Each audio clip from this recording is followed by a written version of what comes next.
میں اپنی ساری لیگل کمیونٹی کو آج کہہ رہا ہوں کہ یہ ہے وہ ڈیفائننگ مومنٹ پاکستان کی تاریخ کا۔ اگر اس وقت ہم نے یہ آئین کا قتل ہونے دیا، یہ رکنا نہیں ہے پھر کہیں۔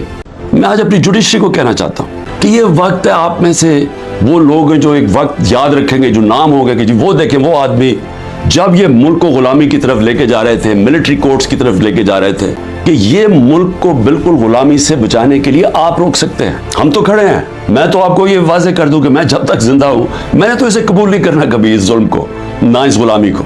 میں اپنی جوڈیشری کو کہتا ہوں کہ دیکھیں یہ ساری قوم آپ کی طرف دیکھ رہی ہے، جو آپ میں سے سٹینڈ لیتا جاتا ہے، انصاف کے لیے کھڑا ہوتا ہے، لوگوں کی آزادی کے لیے، لوگ اس کو ہمیشہ یاد رکھیں گے۔ لیکن ان کو بھی دیکھ رہے ہیں جو وہ کہتے ہیں نا، وہ طفل کیا کرے گا جو گھٹنوں کے بعد چلے، جو پہلے ہی سے گرے ہوئے ہیں، طاقت کے سامنے سر جھکا کے بیٹھے ہوئے ہیں، ان کو بھی، ان ججز کو بھی لوگ دیکھ رہے ہیں۔ ہمارا مسلسل اس ملک میں ایک طبقہ ہے جو قانون کے اوپر بیٹھ جاتا ہے، جو کہتا ہے ہم قانون سے اوپر ہیں۔ مارشل لا لگاتے ہیں تو سارا آئین ختم ہو جاتا ہے۔ پچھلے 60 سال میں آدھا وقت مارشل لا رہے ہیں۔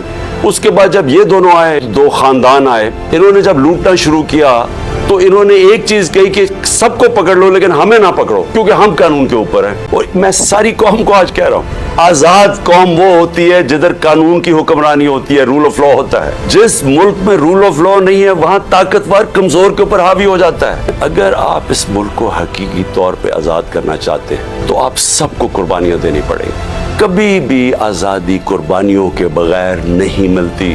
جو چھوٹا سا طبقہ قبضہ کر کے بیٹھ جاتا ہے، چاہے وہ بیرونی طاقت ہو، چاہے آپ کے اپنے قبضہ گروپ ہو جو اوپر بیٹھ گئے ہیں، آزادی کے لیے قربانی اور جدوجہد دینی پڑتی ہے۔ آپ سب کو میں آج کہہ رہا ہوں کہ میں تو تیار ہوں، میں اس کو جہاد سمجھتا ہوں، میں پالیٹکس نہیں سمجھتا۔ دیکھیں یہ خوف جو ہے نا، یہ پھیلایا جا رہا ہے، یہ لوگوں کو پکڑ دھکڑ اور یہ اور وہ اور ذلیل کرنے کی کوشش کر رہے ہیں، یہ اپنے آپ کو ذلیل کر رہا ہے۔ آپ نے کسی نے اس سے خوف زدہ ہو کے اپنی آزادی کی تحریک سے پیچھے نہیں ہٹنا، کیونکہ ایسا موقع شاید آئے نا۔ آپ نے اس سے کسی سے نہیں گھبرانا، قوم نے کھڑے ہونا ہے۔ ہم نے اپنی آزادی کے لیے آخری خون کے قطرے تک ہم نے لڑنا ہے۔